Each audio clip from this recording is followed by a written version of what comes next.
Sweet egg pocket കഴിക്കാൻ നല്ല ടേസ്റ്റും ഉണ്ടാക്കാൻ വളരെ എളുപ്പവുമായിട്ടുള്ള ഈ സ്നാക്ക് എങ്ങനെ ഉണ്ടാക്കണമെന്ന് നോക്കിയാലോ.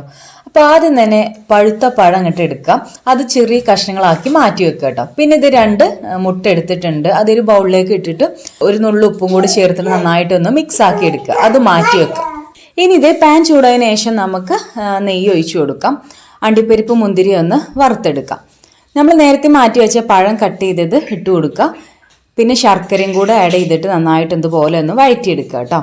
അപ്പോൾ ശർക്കരയ്ക്ക് പകരം നിങ്ങൾക്ക് പഞ്ചസാര ആഡ് ചെയ്താലും മതി, നിങ്ങളുടെ ഇഷ്ടത്തിനനുസരിച്ച് ചെയ്യും. അത് നമുക്ക് മാറ്റി വെക്കാം. പിന്നെ ഇതേ പാൻ ചൂടായതിനു ശേഷം വെളിച്ചെണ്ണ ഒഴിച്ചു കൊടുക്കുക. നേരത്തെ മുട്ടയുടെ മിക്സ് മാറ്റി വെച്ചല്ലോ, അത് എണ്ണ ചൂടായതിനു ശേഷം ഒഴിച്ചു കൊടുക്കുക. ഓംലേറ്റ് ഉണ്ടാക്കിയെടുക്കാം. നല്ല വീതിയുള്ള പരന്ന ചട്ടിയാണെന്നുണ്ടെങ്കിൽ നമുക്ക് വലിയൊരു ഓംലേറ്റ് ഉണ്ടാക്കിയെടുക്കാൻ പറ്റും. പിന്നെ നമുക്ക് ഈ ഒരു പോക്കറ്റ് ഉണ്ടാക്കിയെടുക്കാം, കുറച്ച് സൗകര്യപ്രദമാണ് കേട്ടോ. നല്ല വലിപ്പമുള്ള ഓംലെറ്റ് ആണെന്നുണ്ടെങ്കിൽ. പിന്നെ ഇത് നമ്മൾ നേരത്തെ മാറ്റി വെച്ചിട്ടുള്ള മിക്സ് ഇതിൻ്റെ സെൻറ്ററിൽ ഇട്ട് കൊടുക്കുക. ജസ്റ്റ് ഒന്ന് ഇങ്ങനെ പരത്തി കൊടുക്കുക. ഇനിയിപ്പോൾ എന്താ, ആദ്യം നമുക്ക് ഒരു ഭാഗം ഇതുപോലെ ഒന്ന് വീഡിയോയിൽ കാണുന്ന പോലെ ഒന്ന് ഫോൾഡ് ചെയ്ത് കൊടുക്കാം.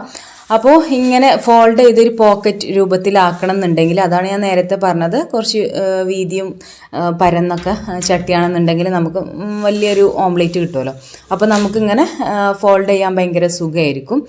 അപ്പോൾ ആ ഒരു കാര്യം ശ്രദ്ധിക്കുക കേട്ടോ. അപ്പോൾ ഇതുപോലെ ഞാൻ എല്ലാ ഭാഗവും ഇതുപോലെ ഫോൾഡ് ചെയ്ത് എടുത്തിട്ടുണ്ട്. അപ്പോൾ നമ്മുടെ ഈസി സ്നാക്ക് ഇവിടെ റെഡി ആയിട്ടുണ്ട്. ഇനിയിപ്പോൾ ഇത് സെർവിങ് പ്ലേറ്റ് എടുക്കുക, ആ ഒരു പോക്കറ്റിൻ്റെ മുകളിൽ വെച്ച് കൊടുക്കുക. പിന്നെ ഇത് ചട്ടി ഇതുപോലെ ഒന്ന് കമിഴ്ത്തി കൊടുത്താൽ നമ്മുടെ എഗ് പോക്കറ്റ് സ്നാക്ക് റെഡി ആയിട്ടുണ്ട്. എങ്ങനെയുണ്ട്? ഈസി അല്ലേ? ഭയങ്കര ടേസ്റ്റാണ് കഴിക്കാനായിട്ട്. നല്ല സ്വീറ്റ് എഗ് പോക്കറ്റ്. ഇനിയിപ്പോൾ നമുക്കിതുപോലെ 4 പീസാക്കി കട്ട് ചെയ്തിട്ട് സെർവ് ചെയ്യാം. അപ്പോൾ പെട്ടെന്നൊക്കെ ഒരു ഗസ്റ്റ് വരികയാണെന്നുണ്ടെങ്കിൽ വളരെ എളുപ്പത്തിൽ നമുക്കിത് ഉണ്ടാക്കിയെടുക്കാവുന്നേ ഉള്ളൂ. അതുപോലെ കുട്ടികൾ സ്കൂളിലൊക്കെ വരാൻ ടൈമിൽ ഒരു 10 മിനിറ്റ് മുന്നേ നമുക്കിത് ഉണ്ടാക്കി. ശർക്കരയ്ക്ക് പകരം പഞ്ചസാര ആഡ് ചെയ്താലും നല്ല ടേസ്റ്റ് ഉണ്ടാവും. ആ പഴത്തിലും നെയ്യിലൊക്കെ പഞ്ചസാര ക്യാരമലായി വരുന്ന ആ ഒരു ടേസ്റ്റ് ഭയങ്കര ടേസ്റ്റാണ് കേട്ടോ. അപ്പോൾ അത് നിങ്ങളെ ഇഷ്ടത്തിനനുസരിച്ച് നിങ്ങൾ ചെയ്യുക. അപ്പോൾ ഇങ്ങനെ ട്രൈ ആക്കല്ലേ. അപ്പോൾ ആദ്യം തന്നെ സേവ് ആക്കിക്കോ, ട്രൈ ആക്കിക്കോ.